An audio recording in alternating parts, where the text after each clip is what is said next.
A wise man once said, "Tough times don't last, tough people do." In the case of NC State safety Jarvis Byrd, the hard times have seemed to be never-ending. Recovering from 3 ACL tears has made him one of the toughest players ever to wear the red and white. Byrd arrived on campus in the summer of 2009 as a highly ranked defensive back from Pahokee, Florida. A hamstring injury slowed his early progress, and midway through the 2009 season, it looked like he might end up redshirting. But he was called into action in the 8th game back in 2009. Byrd's first game was against FSU in Tallahassee, and he tallied 4 tackles and just 14 snaps from scrimmage. 2 weeks later, he was named a starter, and by the time the season finale rolled around against North Carolina, he was playing the majority of the defensive snaps. But the quarterback snapped the ball when I was still picking in the backfield, so he kind of drove me off the ball and kind of like just threw me like on the ground. I was trying to control myself and slang him off, and soon I tried to slang him off the opposite way. My knee ended up shifting in and out, and I heard my ACL pop. Having never been injured in his life, Byrd had no idea how serious an ACL reconstruction could be. He soon discovered that his rehab would be through the spring and summer of 2010, and that his best option was to redshirt the entire 2010 campaign. It was hard to watch his team's success as the Wolfpack finished 9-4 with wins over Florida State, North Carolina, and West Virginia. It really humbled me because I seen my teammates and everything. I've seen my teammates, them out there, and it made me appreciate the game more. I seen Brandon, Earl, CJ, the guys who I just got finished playing with, out there playing and having fun.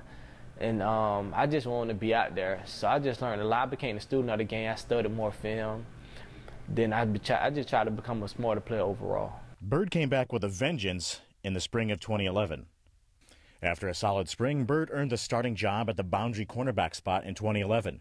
He felt like his career was finally on track as he prepared for the season. Missing a second year was devastating to the player who had shown so much promise and worked so hard to come back from his first ACL tear.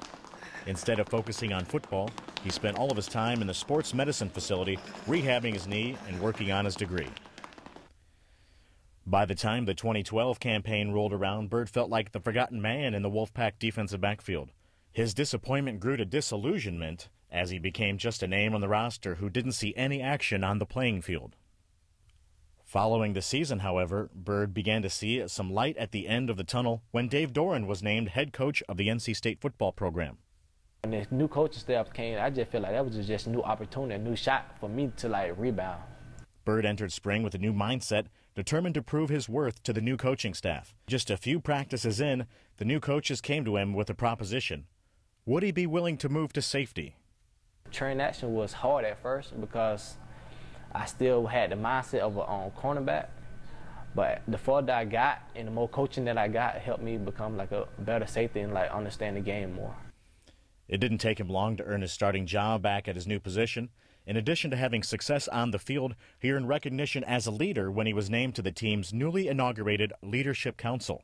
Byrd determined to put the hard times behind him and concentrate on having a great senior campaign.